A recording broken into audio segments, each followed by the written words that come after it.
So good afternoon. Today we're joined by three CEOs from hospitals across the Commonwealth to discuss what they're seeing inside their facilities during the COVID-19 crisis and to deliver an important message to patients who need medical attention. First, I want to give an update on testing. Yesterday, the Commonwealth conducted over 5,000 new tests. That brings us to a total of over 180,000 tests so far. The state reported 1,745 new cases of COVID-19 for a total of nearly 43,000 cases tested positive statewide. The number of new positive cases has remained relatively stable over the past few days, but as we've said before, we're not drawing any conclusions from a few days' worth of data. Yesterday's report contained very sobering numbers on those who've lost their lives to the virus. These numbers are staggering, and we must remember the people behind these numbers. They're our friends and our neighbors, and these people have families and loved ones whose worlds have been shattered by this ruthless virus.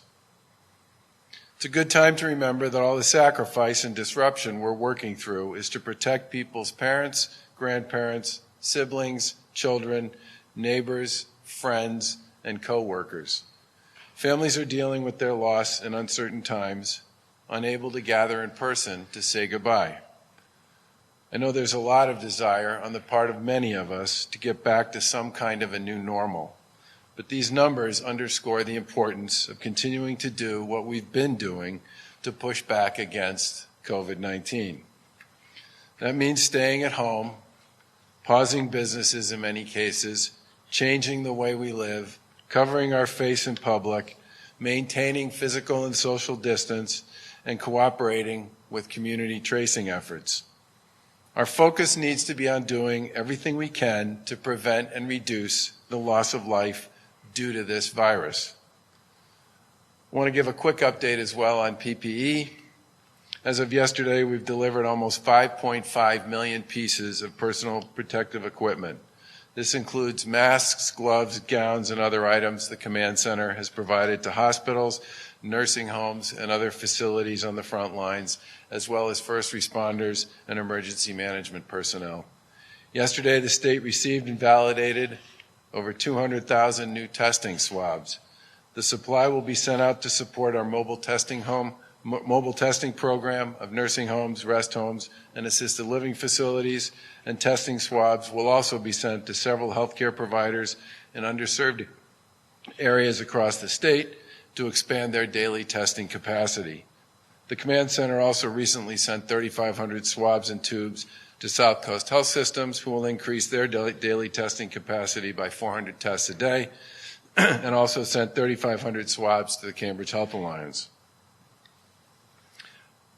With respect to hospitalizations and hospital capacity, which I know is an important issue for all of us, the command center is communicating daily with the hospitals across the Commonwealth, as well as with medical professionals to monitor the capacity in our system. As of yesterday, there were 3,977 patients hospitalized statewide for COVID-19, and that includes a little over 100 new hospitalizations. In total, 9% of the total number of COVID-19 cases are currently hospitalized, a number that's remained relatively stable over the past few days.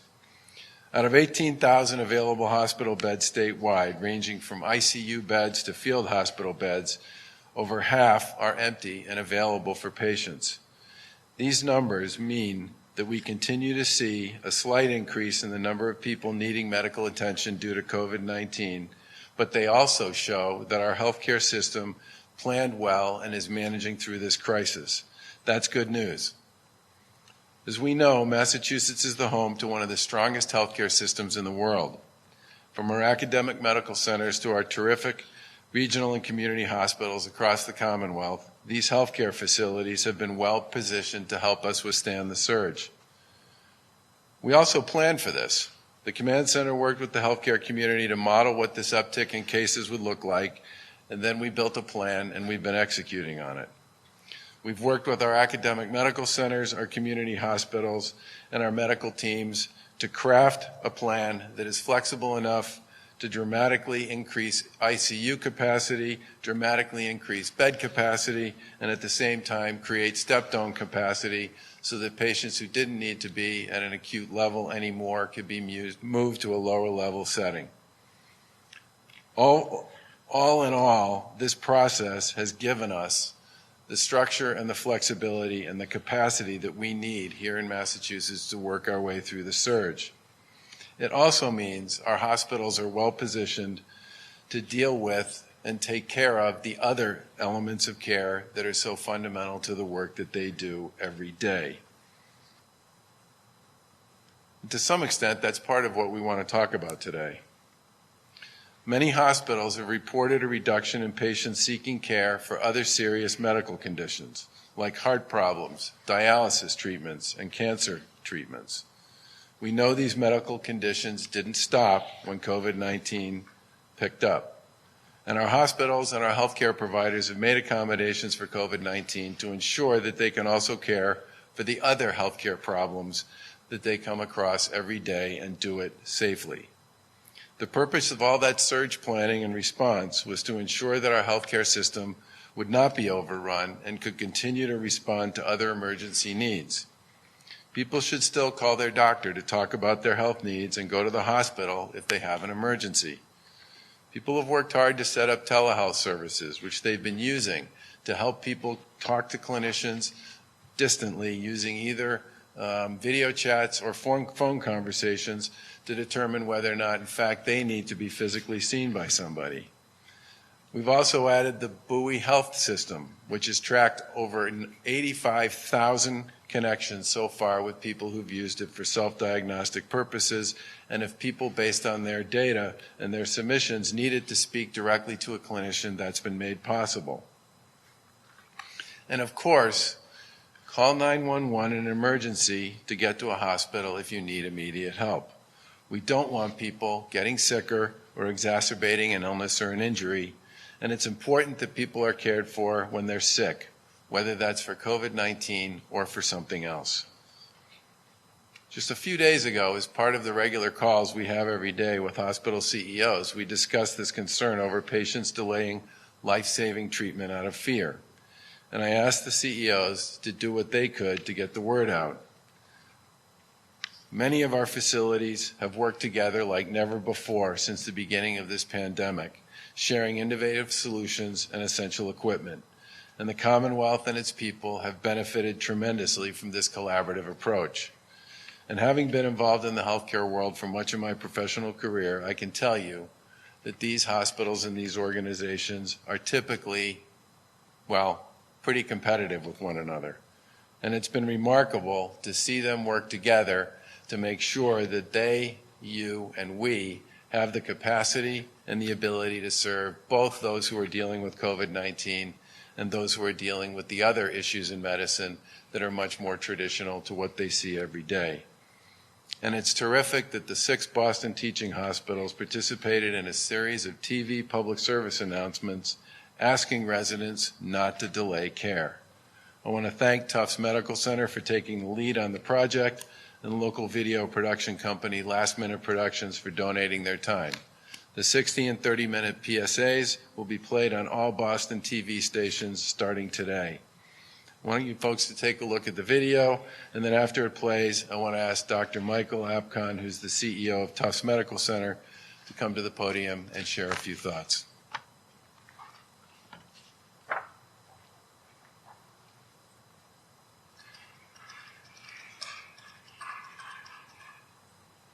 We want to talk to you about medical emergencies. The kind that result in a visit to the ED before the coronavirus hit. The kind that would start with chest pain and swelling. Or with difficulty speaking and drooping of the face. Or an accident, like a fall, or the slip of a kitchen knife. These are still the kind of emergencies that require a trip to your local emergency department. Despite this pandemic, We assure you hospitals are doing everything possible to keep emergency departments clean and safe. And we are here to provide care to you and your family, but you must not delay. because when it comes to your health, time can be the difference. Between life and death. If you experience a medical emergency, call 911 or go to your local emergency department.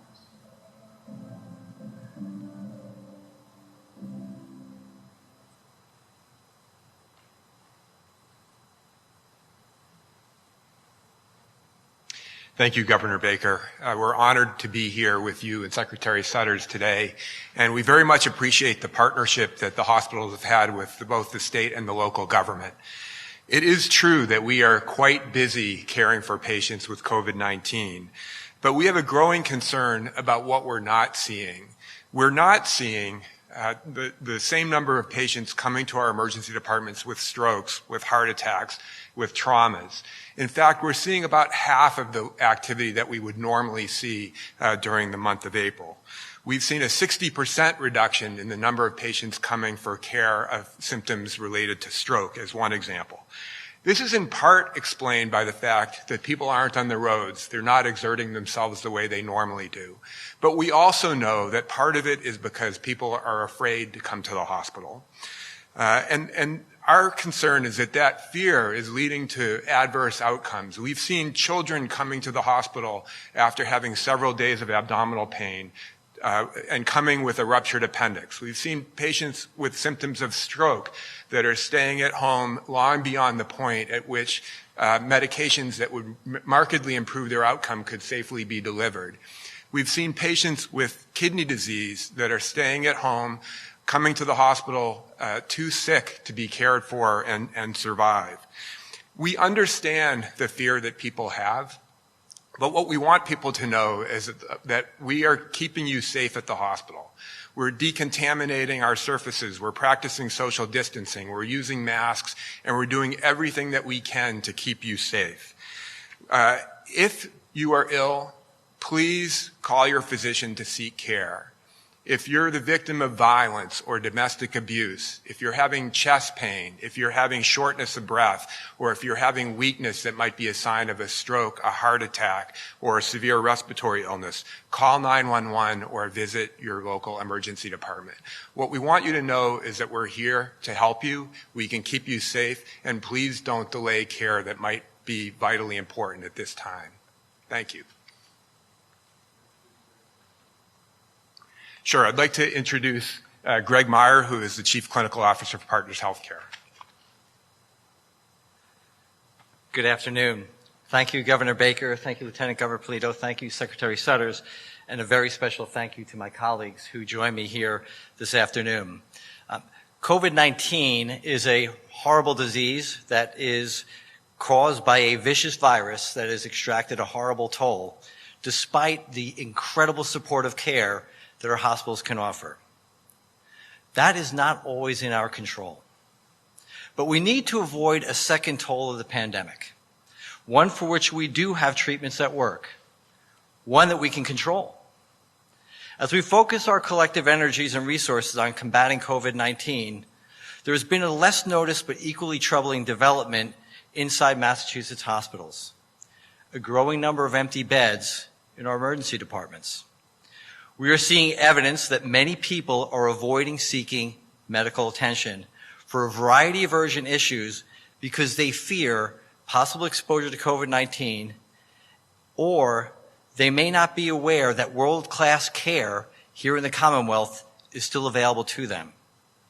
At Newton Wellesley Hospital, we treated 5,400 patients in our emergency room in January. In the last 31 days, that number has dropped to just 2,800. And nearly half of those were COVID-19 cases. That's a 48% drop in emergency department volume in just a few months. Some of this is due to our social distancing. We're seeing fewer motor vehicle accidents because fewer cars are on the road. But we also know that there are many life-threatening conditions which do not respond to social distancing. Last year, our hospital treated an average of 20 stroke cases each month. So far this month, we've seen only 7. Sadly, there's no medical reason that I can come up with that states that strokes should be dramatically impacted by social distancing. We don't believe that this means fewer people need urgent care or are having strokes, but we think that it's because people are avoiding critical medical care necessary to treat and recover from those illnesses that we are ready and open to deal with. Since the current pandemic began, we are seeing advanced vascular disease such as leg ulcers and vascular insufficiency that is leading to amputations. One of my surgeons said to me last week that he has done more amputations in the last few weeks than he can ever remember. The story of each of those patients was the same. They knew they had a significant problem, but they wanted to try to take care of it at home because they really wanted to avoid coming into the hospital. Because of that, we were not able to provide them with limb-sparing treatment. Providers are also seeing more cases of advanced cardiac and GI disease. In the Mass General Brigham system, we've seen a 37% reduction in the number of patients coming in with heart attacks, and we've seen a 14% reduction in appendicitis. Sadly, as with COVID, these reductions, which could signal delays in getting care, are impacting our most vulnerable populations in a disproportionate way. This delay or avoidance of emergency care is extremely concerning, as many seemingly minor symptoms can develop into much more serious illness when not treated. For those of you who might be wary of visiting a hospital during these anxious times, let me assure you, Massachusetts hospitals are open for business. We have the beds, we have the physicians, we have the nurses, we have the specialists, we have the resources to treat you. Our healthcare system is effectively caring for COVID-19 patients while also maintaining the capacity to treat any other patient who requires emergency medical care. Through a partnership with the governor, the mayor, Boston Healthcare for the Homeless, and area hospitals and health systems, Boston Hope, and there are other facilities like it across the Commonwealth, are meant to ensure that our healthcare system has an ability to treat patients with acute care medical needs in our acute care hospitals. Please know that Newton Wellesley Hospital and all Massachusetts hospitals are taking comprehensive precautions and doing everything possible to keep our emergency departments and inpatient facilities safe. We have developed policies and procedures to ensure that for those who need it, the hospital is a safe place despite the pandemic.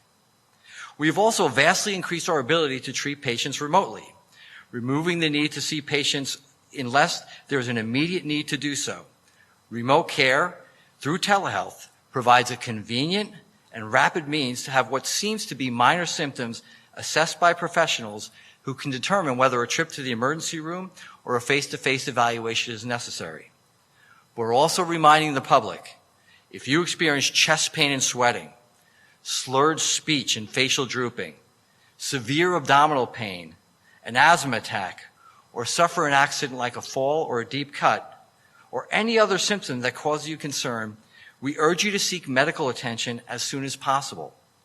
Those are situations where remote care is not appropriate. Call 911 or go to your local emergency department. Please continue your social distancing, but do not let fear of COVID-19 to keep you from the emergent and urgent care you need.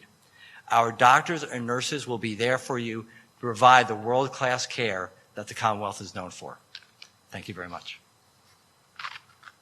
Now I'll hear from my colleague from Bay State. Thank you all for the opportunity to be here with you. I am Nancy Shandell Falak, president of Bay State Medical Center, and here to share what's happening in Western Massachusetts.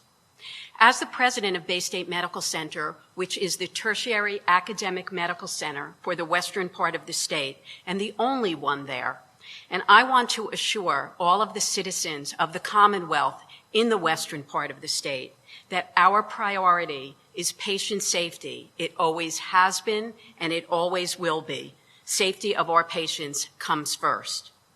We have made necessary changes to ensure that safety and want all to know that they should come to seek the needed care. Serious consequences of not getting care have been discussed by my colleagues, and I want to share a little bit more specifics about what we have seen. We have seen patients an 80% decline with stroke symptoms, meaning speech impairment, visual changes, wait at home, and not seek care. That was 1 month ago, a total of an 80% decline. Those patients are starting to arrive at Bay State Medical Center. They are seriously ill, and many of them have lifelong debilitating consequences to waiting.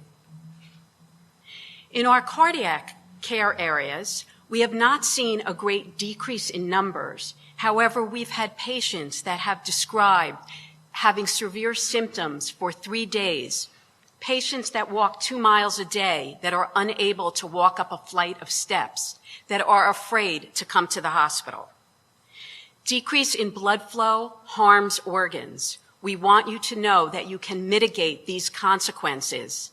And like is described by my colleague, we have seen more amputations as well due to the fact patients cannot have limb-sparing procedures. They have waited at home.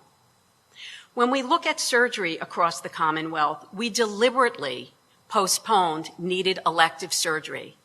It is now 6 weeks later, and some patients are saying they see a change in their condition, and they think they stay on perpetual hold until we call them. Some patients have described that and have been advised to come to our hospital, and they fear doing so, that they might get COVID even more than treating their serious illness. So if your provider recommends that you come to the hospital, please heed that warning. We are safe and we are here for you. We know that things that seem like a simple hernia or a gallbladder with pancreatitis might be able to wait, yet 4 or 5 weeks later, there can be serious complications from surgery.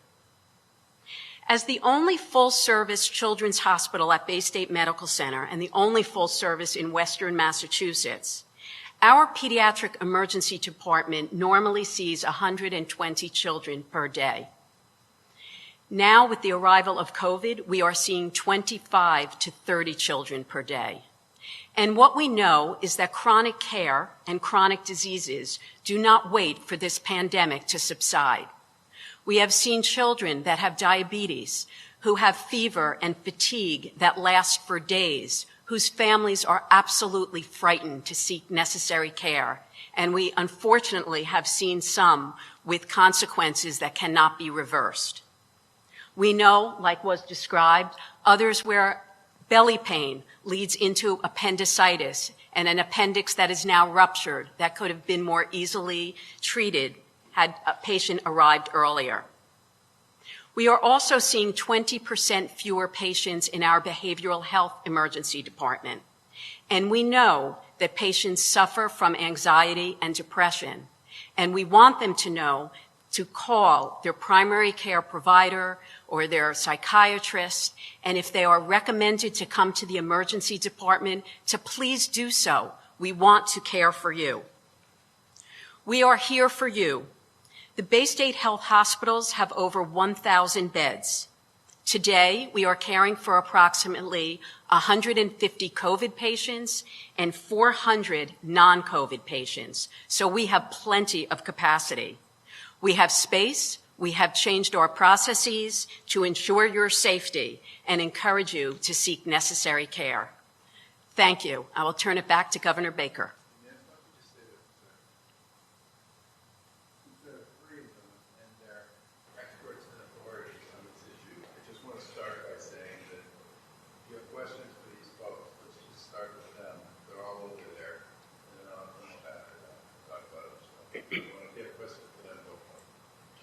Describe what it's like going into the ER right now. I think a lot of people at home think they're going to come in and it's going to be overwhelmed by COVID patients in the waiting room. Can you describe how you kind of separate it and keep it clean and safe? Well, I certainly will start. At Bay State Medical Center, for example, we are blessed with a 92-bed private room emergency department. I think one thing that is different is you see care providers in masks and in gowns and in protective equipment so that we are ensuring that they are personally protected.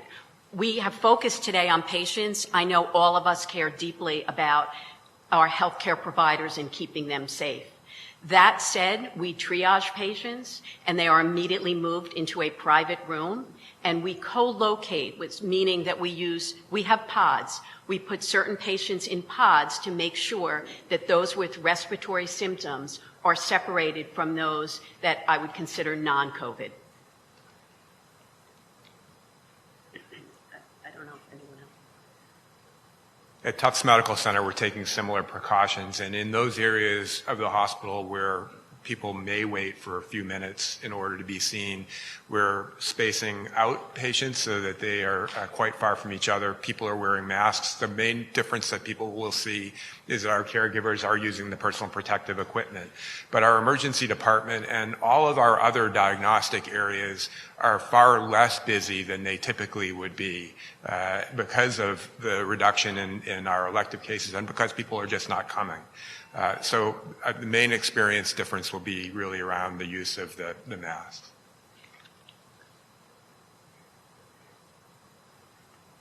My only addition to the excellent comments of my colleagues is that what you will see is I think you will see that the healthcare workers are all wearing PPE and going about their business in a very, very diligent, courageous manner.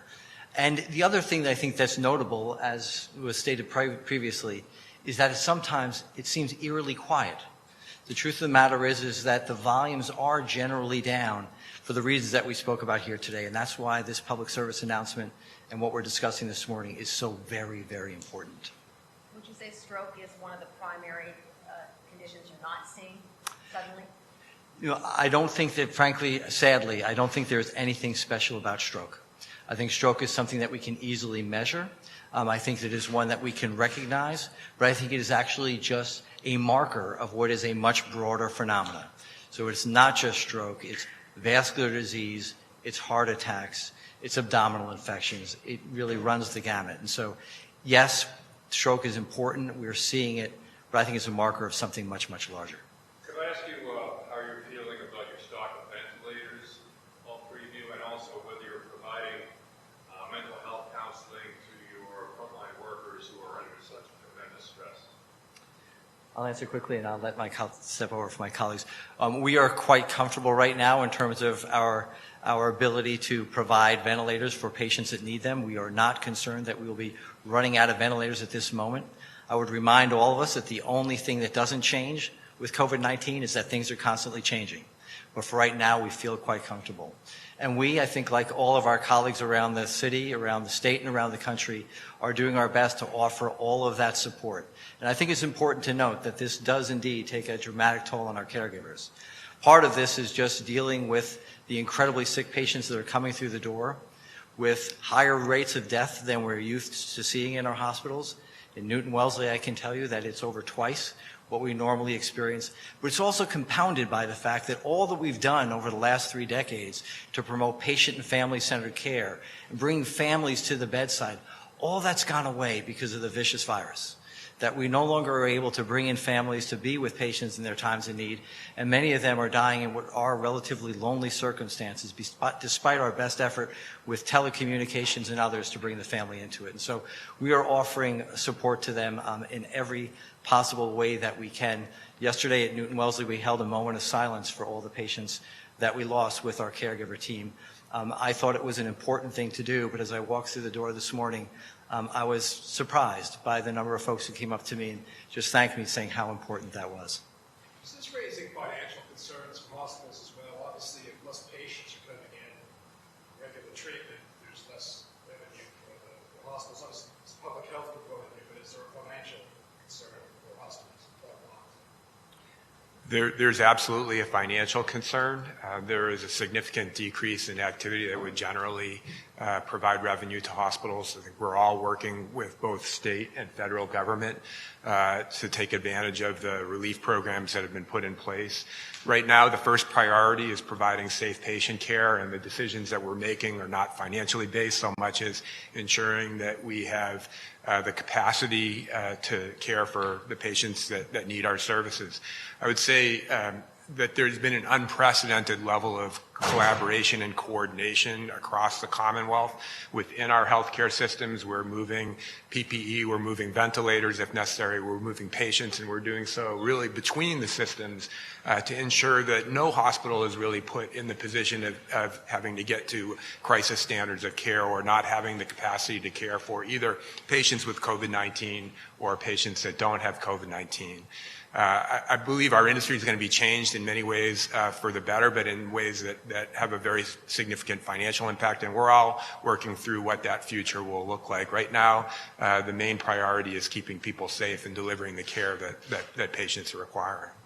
Could you speak to or elaborate on some of the typical either check-ins or types of ongoing treatment that's given to children with chronic conditions? I think one of you guys mentioned diabetes. What's not easily being shifted to the telehealth side, or what are some of those examples of typical check-ins that are not happening? We have utilized a lot of telehealth and remote monitoring of patients everywhere possible across our system, similar to our colleagues across the Commonwealth. In a case of diabetes, when a child demonstrates fever, fatigue, difficulty eating over time and does not get better, parents are encouraged to bring their child in to be seen. And whether it's at a physician practice or in the emergency department, it's essential that they go. And what we see is that people are so scared that they're going to get COVID that they wait it out until it is so far down the road of the child being really so ill that they have consequences. So I think the message is, if your child has been seen remotely and is not improving, it is time to reach out once again to the physician. And if you are recommended to come to the ED or you cannot reach your physician, we want you to come. We want to be able to see the child in real time to be able to provide the necessary care. Do you think the crisis that we were facing, probably expecting 5 weeks ago, is past, so we can maybe open things up a bit?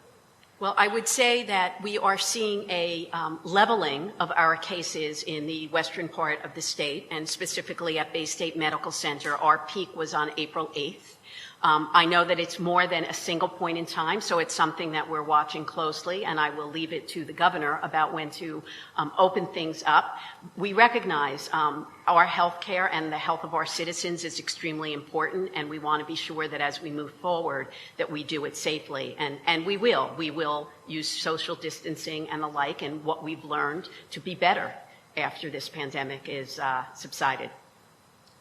Are any of you concerned about, since routine checkups aren't really happening right now, a lot of this stuff, at least some of it, mammograms, et cetera, can catch these things and then they start seeking more care? Are you concerned about what's not being caught in these routine checkups since they're not happening? Well, we are still taking appointments for routine care, and we are looking now so that we're hopeful that by June we'll be able to start. So we encourage people to make their appointments. If people have missed appointments, we are reaching out to them to reschedule.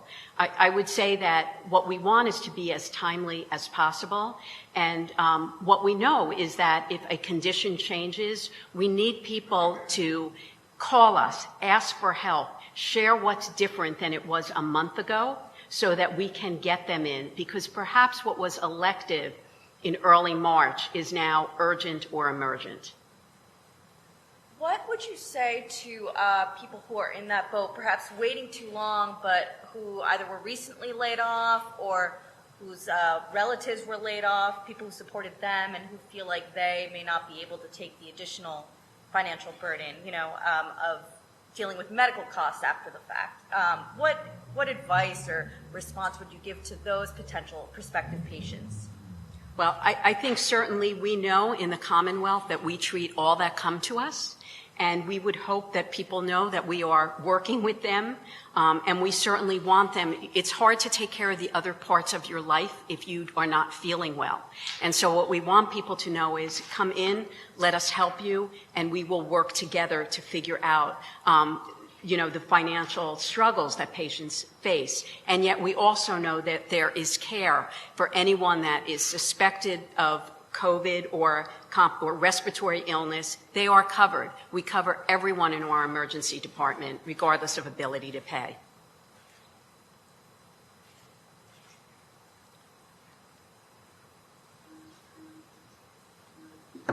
Just let me follow up a little bit on this. This started as a conversation a few days ago with a number of the folks in the healthcare community, and we did some outreach to discover if there was a sense amongst, the emergency management community or some of the other folks who are part of this process about whether or not they had seen something. And what we got back from most of them was commentary, not just on what was going on here, where they said they thought they were starting to see a little of it, but they hadn't seen that much. But many of them have operations and colleagues in other places, and they talked a lot about what they'd seen or heard from other places. And even a Google search will show you that this issue has been an issue almost everywhere that COVID's been. And in some cases, it's because the healthcare system's been overrun and it doesn't have the capacity or the ability to serve. Okay, which is part of why we all work so hard to make sure that wouldn't be an issue here. But I can't express how important it is for people to understand that a lot of work was done by a lot of people to make sure that when people had non-COVID healthcare issues, that the capacity and the talent would be there to take care of them. And that's exactly what this message is about today. When do you expect to resume elective surgery procedures? I think that's going to be a function of how we deal with the daily count on hospitalizations and some of the other measures we're following. We've said for the past several days that we believe we're in what we would call sort of the top of the surge, and when we get over the top of it, we'll start talking with folks in the healthcare community about that. Do you think that once you resume that will signal to people that it's okay to go back to the hospital? Well, I'm kind of hoping that what's going on here today would be part of that signal. I mean, you listen to these folks, they talk about, I think the numbers at Bay State, where you have 150 COVID folks and 400 others. That means they have almost 3 times as many people in the hospital who have nothing to do with COVID, all right? And they have extra capacity that goes way beyond that. These are great institutions. They've thought a lot about infection control. They've learned a lot about it over the course of the past 5, 6, 8, 10 weeks. And I think it's really important that people not presume that either the system can't take them or that there won't be a bed for them or there won't be a doc for them, because there is and there will be. And that's exactly what we spent a lot of time making sure would be the case. Governor, one thing I was wondering about, and I don't know if this is something that would be more so regarding the partnership with community health centers or also hospitals, but are there any plans to increase testing in Western Massachusetts similarly to the announcement that you made yesterday with regard to the community health centers around here? You want to speak to that?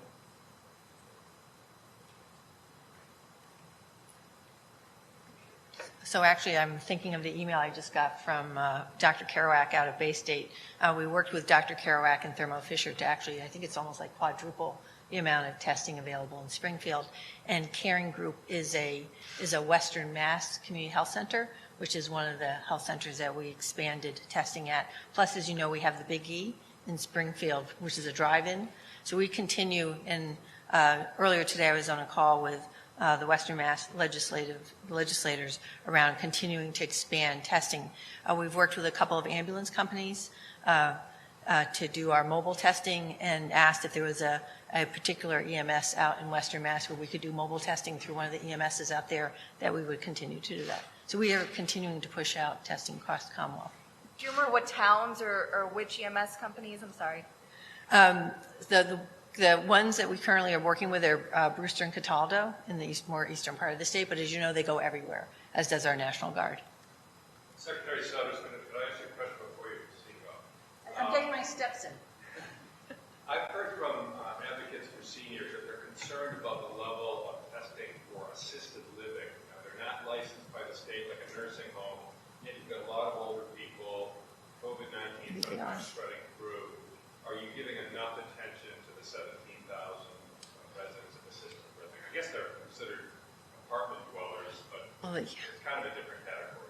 So, as you know, when we started to roll out the mobile testing, it was nursing homes and rest homes, and we have now expanded it to assisted living and continuing care communities, because continuing care communities often have assisted living, nursing home, and independent living. And so we were starting to do nursing homes and assisted living, and then the people who were living in independent living weren't included.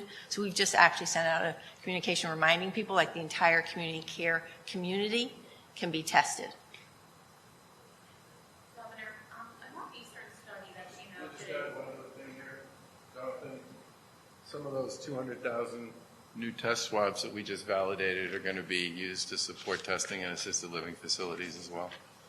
Governor, a Northeastern study that came out today showed that it's often with that 2,000 cases of coronavirus as of March 1st, and that's the day we reported the first case in the state. I guess your reaction to this, and if anything, should have been done sooner to stop this thing. What I would say is that we were working with the guidance and advice we got from the experts in the public health and the healthcare community here, and we were one of the first states in the country to do many things with respect to the coronavirus. And I think what I would say at this point is we are going to continue to take our guidance and advice from the folks in the public health world and the healthcare community. That's part of why we're here today talking about this concern we have, which has been borne out in other places where the coronavirus was before it came here, about accessing healthcare for non-COVID related services. But I think in many ways, this is an unprecedented virus, and we are all learning as we go here and making what we consider to be the best decisions we can on behalf of the people of the Commonwealth.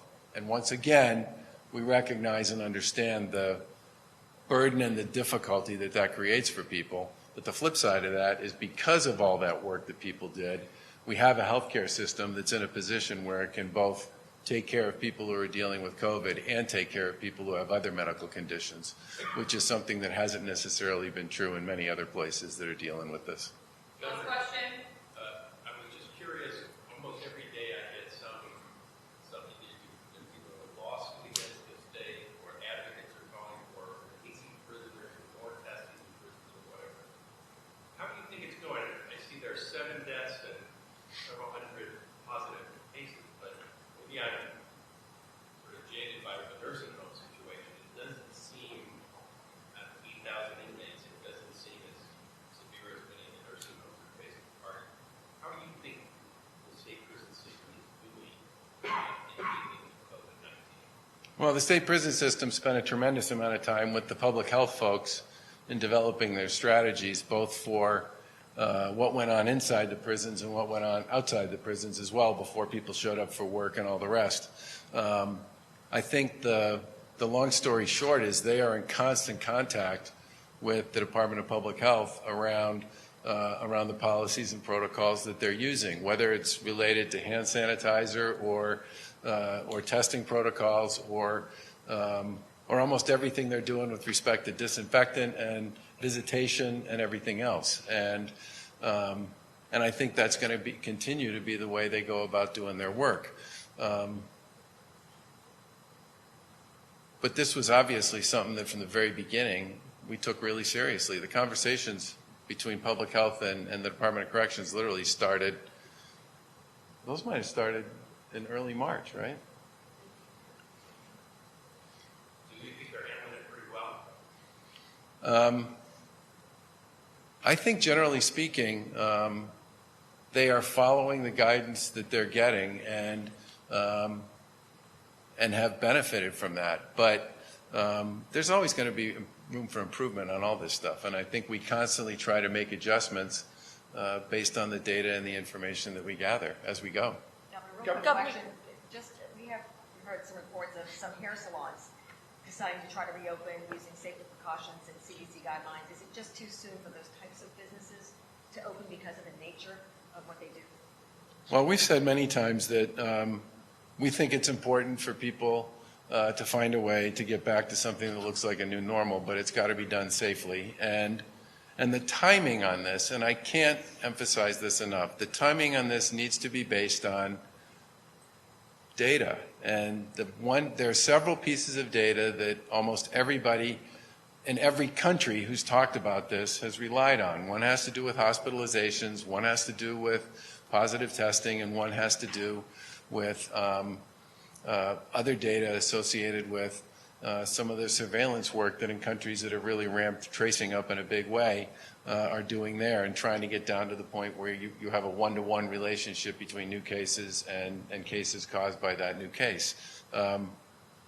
We are tracking a lot of that data, just as other states are and other countries are. And we're going to make a decision about changing our current strategy when we see a change in the data. And we said we were going to be in the surge around now, and we are.